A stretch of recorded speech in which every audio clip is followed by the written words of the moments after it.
तो home schooling की बातचीत को आगे बढ़ाते हैं और आज हम बात करेंगे मिड ब्रेन की। ये वाला जो बैंगनी वाला छल्ला है, हमने इससे पहले वीडियो में बात की थी इसकी, जो काले रंग से दिखाया गया है, इसको बोला था ओल्ड ब्रेन। और 0 से 4 साल की उम्र में ये ब्रेन विकसित होता है, ये वाला हिस्सा। और उसके लिए कैसा परिवेश चाहिए, इस पे काफ़ी बातचीत हुई थी। तो आज हम इसकी बात करेंगे। तो यहाँ 0 से 4 साल, अब हम बात करेंगे 4 से 7 साल। 4 से 7 साल में ज़्यादातर बच्चे स्कूल में होते हैं आजकल। लेकिन 4 से 7 साल की उम्र अभी अ, आई, ABCD 1, 2, 3, 4 सीखने की नहीं है। आपको आश्चर्य होगा, इस पे अभी बात करेंगे। तो इसके बारे में मैंने विस्तार से तो भई इस किताब में लिखा है। ये किताब अभी छप रही है। पुरानी कॉपी से इसकी ख़त्म हो गई, तो ये जल्दी छप जाएगी मेरे ख़्याल से। फिर आप इसको ले सकते हैं। मैं संक्षेप में कुछ-कुछ चीज़ें पढ़ूँगा इसमें से। एक चीज़ मैं भूल गया था, क्योंकि ये किताबें सन 2000 से पहले-पहले लिख ली थी मैंने, तो ये स्मार्टफ़ोन का इसमें कहीं ज़िक्र नहीं आया। टीवी का तो थोड़ा-सा आया, पर स्मार्टफ़ोन का नहीं आया। और ये जब 0 से 4 साल की बात कर रहे थे, तो मैंने टीवी के बारे में ज़्यादा इसलिए नहीं बोला कि शायद अब टीवी लोग कम चलाते हैं। लेकिन जो लोग ऐसा करते हैं कि टीवी चला दिया और बच्चे को ऐसे पोज़ीशन में लिटा दिया, मान लीजिए छोटा बच्चा है 6-7 महीने का, अ, या घिसट सकता है 7-8, पेट के बल घिसट सकता है 7-8 महीने का, सामने टीवी है, तो ऐसा कभी ना करना। वो चुप तो रहेगा टीवी को देखते-देखते, लेकिन वो घिसट-घिसट के शायद वहाँ तक जाएगा, कभी न कभी उस पे हाथ लगाएगा। उसको लगता है बच्चे को कि ये कोई दुनिया है, ये लोग शायद मेरे से बात करेंगे, क्योंकि अगर कोई सामने है तो बच्चा चाहता है मेरे से बात करे। वहाँ वो हाथ लगाता है तो एक काँच की दीवार होती है और उन लोगों को कोई मतलब नहीं होता बच्चे से। मान लीजिए न्यूज़ चल रही है, कोई न्यूज़ रीडर है, तो बच्चा वहाँ पे है या नहीं है। तो अगर ये बार होगा बच्चे का अनुभव, तो बच्चे के मन में एक प्रकार की इन्फीरियॉरिटी भर जाएगी कि मैं महत्वपूर्ण नहीं हूँ। ये जो भी लोग हैं, जो भी बोल रहे हैं, उनके लिए मैं महत्वपूर्ण नहीं हूँ। ऐसी फीलिंग बैठ सकती है, क्योंकि कुछ-कुछ परिवारों में ऐसा होता था उस समय। अब पता नहीं, अब स्मार्टफ़ोन का ज़माना है तो टीवी कितना चलता होगा, पर आप सावधान रहना। अब तो स्मार्टफ़ोन क्या? स्मार्टफ़ोन और ये टीवी इत्यादि, इत्यादि, एक तो गर्भवती महिला के लिए बिल्कुल ठीक नहीं है। इन चीज़ों से दूर रखना चाहिए। हमारी एक टीचर जो अभी यहाँ से जा चुकी हैं, उनका एक इंटरव्यू मैंने लिया था। तो वो कह रही है, आप देख लेना मेरे चैनल पे, कि जितनी देर तक मतलब 9 महीने मेरे गर्भ में बच्चा था, मैंने फ़ोन पे हाथ नहीं लगाया, स्मार्टफ़ोन पे। अच्छा नहीं है, और ना मैंने टीवी देखा। तो कम से कम इसका उपयोग, इसकी जो तरंगे हैं, वो फ़ीटस के लिए अच्छी नहीं है। दूसरी बात, बच्चों के हाथ में तो स्मार्टफ़ोन कभी दो ही मत। वो कम से कम 15-16 साल की उम्र तक हो सके, तो उनके हाथ में मत दो स्मार्टफ़ोन। वो जो देखना चाह रहे हैं, वो आप बड़े स्क्रीन पे दिखाओ, टीवी पे दिखा सकते हो, बड़े लैपटॉप पे इत्यादि। पर उनके हाथ में मत दो, बच्चे बहुत जल्दी से सीख जाते हैं। और अब वो क्या-क्या देखेंगे, धैर्य कम हो जाएगा सबसे पहले, बच्चे की पेशेंस कम हो जाएगी, और उसकी आदत पड़ जाए, तो तब ब्रेन का डेवलपमेंट ठीक से नहीं होगा। और उसके रिज़ल्ट्स अभी हमारे सामने हैं। ये कॉम्पिटिटिव एग्ज़ाम वगैरह की जो तैयारी करते हैं, या नहीं भी करते लेकिन उस उम्र में हैं, ये 15 से 25 साल के बीच की उम्र में बहुत प्रॉब्लम्स आजकल हो रही हैं, मानसिक प्रॉब्लम्स ख़ासकर। और उसका एक बहुत बड़ा कारण ये स्मार्टफ़ोन है। बचपन से इस उनके हाथ में दे दिया होगा। इससे बचाएँ। तो आज हम बात करेंगे 4 से 7 साल की उम्र में जो मिड ब्रेन डेवलप होता है, इसमें क्या-क्या चीज़ें हैं। तो 4 साल की उम्र तक बच्चा अपने परिवेश के बारे में काफ़ी सीख चुका है, 80% भाषा सीख चुका है। और 4 साल की उम्र तक खेल है चाबी। आप बच्चे से कुछ भी काम करवाना चाहते हैं तो खेल। मान लीजिए कि आपको कहीं अभी जाना है बाहर, बच्चा अंदर है, वो बाहर नहीं जाना चाह रहा है। वो ज़िद कर रहा है कि नहीं मुझे खेलने दो। अब आपको जाना है उसको भी लेके बाज़ार। तो अगर आप उसको बोलोगे कि चल यार अब ये बंद कर ये खेल, अब बाहर जाना है, नहीं मानेगा वो। खेल बना दो उसको। खेल बना दो कि एक बार जंगल में क्या हुआ, एक शेर आया। ओह! देखो शेर आ गया, शेर आ गया भाई मैं तो भाग रही हूँ। अब आप बाहर भागो, बच्चा भी आपके साथ भागेगा। ये हो गया खेल। तो खेल चाबी है और छोटी-छोटी चीज़ों से आप खेल बना सकते हो बच्चे के लिए। वो हर चीज़ को खेल के दृष्टिकोण से देखता है। तो अपने परिवेश को बच्चा जान चुका है, आस-पास की प्रकृति को और 80% भाषा को भी। कम्युनिकेशन शुरू हो गया क्योंकि भाषा आ गई उसको। और वो वीडियो आप देखना, उसमें मैंने बोला था कि स्वस्थ प्रकृति चाहिए बच्चे को, स्वस्थ समाज भी चाहिए इंसानों का। केवल अकेला परिवार है, उसमें कई चीज़ों से वो वंचित रह जाएगा। अब 4 से 7 साल की उम्र में बच्चा कल्पनाशीलता को विकसित करता है। कल्पनाशीलता और कल्पनाशीलता से जुड़ी फिर और चीज़ें, नृत्य है, नाटक है, संगीत है, जिसमें यथार्थ और कल्पनाशीलता का संगम है। और इस उम्र के बच्चे खेल बहुत खेलते हैं और जैसे 0 से 4 साल में खेल हम बोल रहे थे, ऐसे ही 4 से 7 साल में कहानी। सबसे महत्वपूर्ण चीज़ है कहानी। और कहानी को आप नाटक का भी रूप दे सकते हो। तो बच्चों को ये मौका देना चाहिए कि कल्पनाशीलता की परिवेश हो।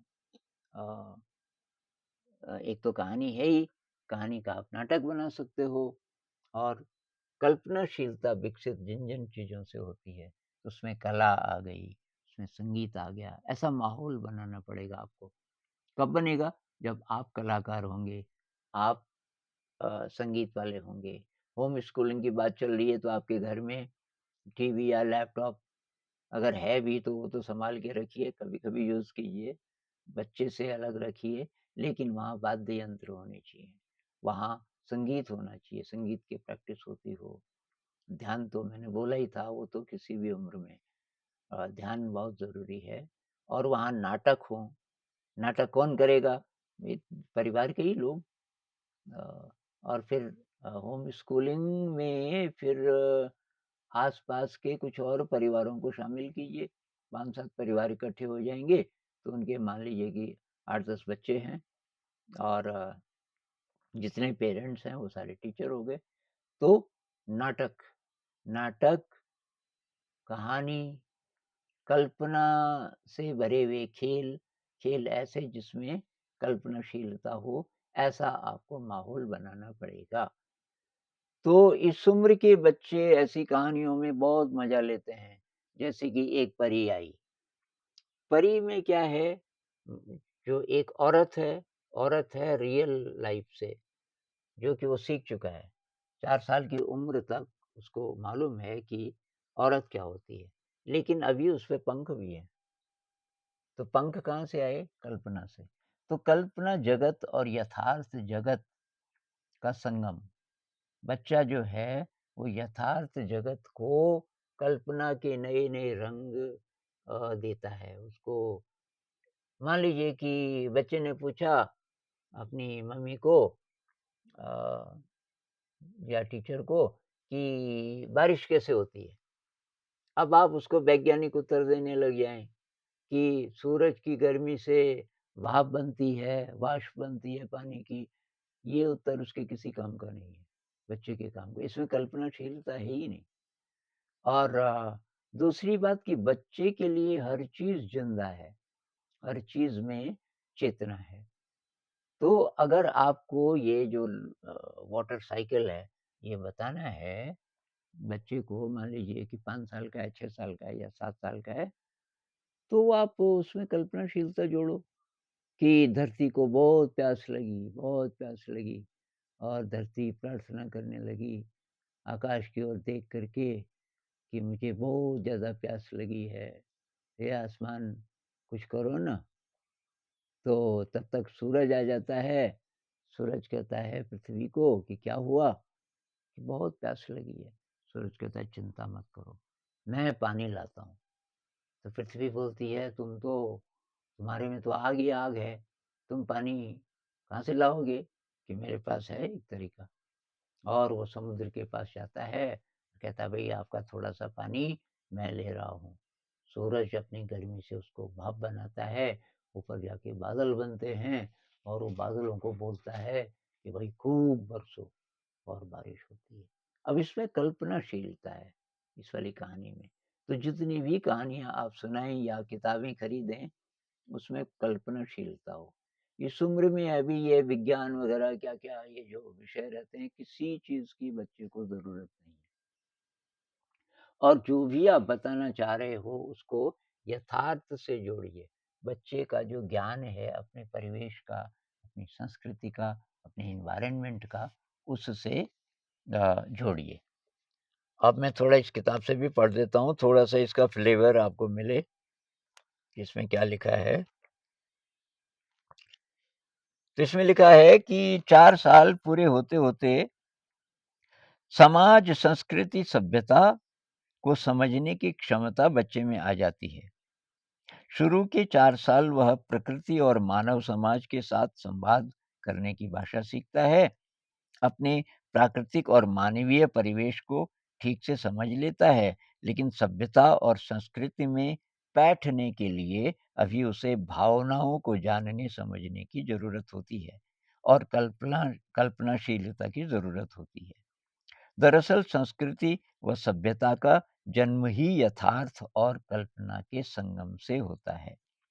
बच्चे को यथार्थ का ज्ञान तो शुरू के 4 सालों में हो गया, लेकिन समाज में अपनी जगह बनाने के लिए उसे अभी अपनी कल्पनाशीलता को विकसित करना है। तो इसमें ये कल्पनाशीलता की बात बार-बार आई है। 4 से 7 साल के दौरान बच्चा ज्ञात को अज्ञात से जोड़ना सीखता है। इस उम्र में मिड ब्रेन बड़ी तेज़ी से विकसित होता है। अब बच्चे को ऐसा परिवेश चाहिए जो उसे यथार्थ जगत को कल्पना जगत से जोड़ने में सहायक हो, जहाँ वह ज्ञात को कल्पना जगत में ले जा सके, जहाँ जाने-पहचाने संसार में वह अज्ञात जगत को उतार सके। इस उम्र में बच्चा यदि पूछे कि रात को सूरज कहाँ चला जाता है और कोई बताने लगे कि पृथ्वी सूरज का चक्कर लगाती है, इसलिए रात होती है और इसीलिए रात को हमें सूरज नहीं दिखता, तो बच्चा निराश हो जाएगा। वह संतुष्ट नहीं होगा और किसी और से शायद यही प्रश्न फिर से पूछेगा। तो ये जो वैज्ञानिक वाला जो दृष्टिकोण है, वैज्ञानिक उत्तर जिसमें कि चीज़ों में प्राण नहीं होता, पृथ्वी में प्राण नहीं है, सूरज में प्राण नहीं है, ऐसे उत्तर उसके किसी काम के नहीं हैं। तो इसमें आगे एक जगह लिखा है कि कहानी सबसे अधिक सशक्त माध्यम है इस उम्र में। कहानियाँ ऐसी हों कि जिनमें बच्चे के ज्ञात परिवेश के पात्र कल्पना की दुनिया में जा सकें, जैसे उड़ने वाला घोड़ा या कल्पना जगत के प्राणी बच्चे के ज्ञात परिवेश में आ सकें, जैसे परियां। नाटक, नृत्य, कविता, संगीत, चित्रकारी व कल्पना प्रधान खेलों से भी ऐसा परिवेश बनाना चाहिए। तो इसमें बहुत सारे सजेशंस हैं, वो तो आप किताब पढ़ लीजिए, नहीं तो ये बातचीत बहुत लंबी हो जाएगी। अच्छा, अब समाज कैसा हो, ये बहुत महत्वपूर्ण बात है। इस उम्र में बच्चे को ऐसा परिवेश चाहिए जहाँ लोगों के व्यवहार में बनावटीपन न हो। वे सरल व सजग हों, संवेदनशील हों, मृदुभाषी हों, एक-दूसरे के प्रति, प्रकृति के प्रति, हर प्राणी और हर वस्तु के प्रति प्रेमपूर्ण हों। ऐसा समाज चाहिए, जहाँ प्रकृति को सूरज, चाँद, तारे, वृक्ष, मिट्टी, हवा, पानी को सजीव व बोधपूर्ण माना जाता हो। जहाँ कोई भी धार्मिक, सांस्कृतिक, सामाजिक मान्यता बच्चे पर थोपी न जाती हो। जहाँ यथार्थ जगत को व हर ज्ञात वस्तु या प्राणी को अनंत अज्ञात की अभिव्यक्ति के रूप में देखा जाता हो। तो ये काफ़ी आदर्श स्थिति आपको लग सकती है, लेकिन ऐसा समाज हम बना सकते हैं, कम से कम होम स्कूलिंग में। मान लीजिए 5-7 परिवार इकट्ठे हो गए, तो 5-7 परिवार में मान लीजिए कि 18, 20, 25 लोग हो गए, तो वो आपस में इसकी प्रैक्टिस कर सकते हैं, क्योंकि सभी साधक हैं, तो उनके व्यवहार में धीरे-धीरे इनोसेंस आ सकती है। ये सीखना है ना हम लोगों को। कृष्णमूर्ति जी कहते थे कि you can learn to be innocent, you can learn to live innocently in a world which is not innocent. एक ऐसी दुनिया जो मासूम नहीं है, उस दुनिया में आप मासूमियत से रह सकते हैं। और फिर ऐसी दुनिया अगर हम बना सकें 5-7 परिवार भी मिलके, तो बच्चा जितने भी बच्चे उसमें हैं, वो अलग प्रकार के इंसान बनेंगे। इसमें ये भी है कि बच्चे के लिए ज़्यादा नियम नहीं होने चाहिए। जो समाज जितना विकृत होगा, वहाँ बच्चे के लिए उतने ही अधिक नियम होंगे। बहुत सारे नियम ना हम बच्चों को बोलते हैं कि जैसे कपड़े नहीं पहने हैं बच्चे ने, तेरे को शर्म नहीं आती? ये कपड़े पहन, तो शर्म डाल दी उसके दिमाग में। बच्चों ने कम कपड़े पहने या बिल्कुल भी नहीं पहने हैं, अभी इस उम्र तक कोई ज़रूरी नहीं है। बच्चे वैसे 4 से 7 साल के बच्चे थोड़ा बहुत समझ जाते हैं कि कैसे रहना है, लेकिन आप थोपो नहीं उस पे, कोई भी नियम नहीं कि क्या करना है, क्या नहीं करना है, वो बच्चे को खुद समझने दो। अच्छा, अब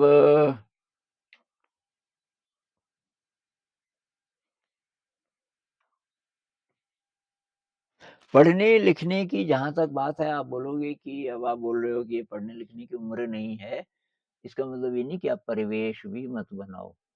ये पढ़ाई-लिखाई का परिवेश बनाओ, आप खुद बच्चों को कुछ मत बोलो, आप लिखना शुरू कर दो।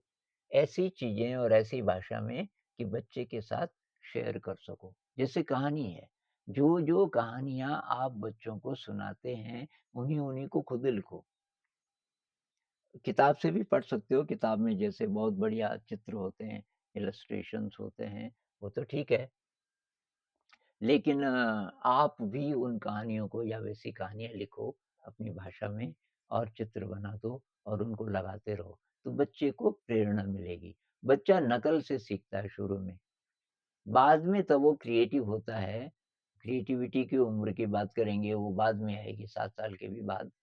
अ, लेकिन पहले नकल, जैसे आटा गूँथना कैसे सीखते हैं बच्चे? ज़्यादातर लड़कियाँ ही सीखते हैं हमारे परिवेश में, तो कैसे कि मम्मी को देख-देख के। तो जैसे हमारे स्कूल में संगीत बच्चे कैसे सीखे? हमने अलग से नहीं सिखाया, क्योंकि हम गाते हैं, हमें मज़ा आता है। इसी प्रकार से जो भी चीज़ आप सिखाना चाहें, यहाँ लिखाई-पढ़ाई की बात हो रही है, आप शुरू कीजिए। आप लिखाई-पढ़ाई वाली जो-जो चीज़ बच्चे को सिखाना चाहते हैं, आप करना शुरू कर दीजिए। आप किताबें लिखिए, आप चित्र बनाइए, आप अ, ये सब वाद्य यंत्र बजाना सीखिए। अगर आपको आते हैं तो उनको बजाइए और धीरे-धीरे, धीरे उस परिवेश में फिर बच्चे अपने आप इन चीज़ों को सीखना शुरू कर देंगे। तो हमने आज क्या-क्या बातचीत की? 4 से 7 साल की उम्र की बात की, मिड ब्रेन के विकास की बात की। हमने कहा कि कल्पनाशीलता के विकास की ये उम्र है और इसमें मुख्य चाबी है कहानी और स्वस्थ समाज होना चाहिए। तो उस समाज में कैसे-कैसे लोग होंगे इसकी बात आई। आपको ऐसा समाज बनाना पड़ेगा और विभिन्न प्रकार की कलाएँ क्योंकि कलाओं में कल्पनाशीलता और यथार्थ का संगम होता है, वो कलाएँ आपको सीखनी पड़ेंगी। आप जितना सीखोगे, आपके परिवेश में वो चीज़ें जितनी होंगी, बच्चे अपने आप सीखने लगेंगे। बहुत कम हेल्प करके बच्चों का उत्साह होगा। तो आज हमने बात की मिड ब्रेन की। इसके बाद हम बात करेंगे बाद में बात करेंगे।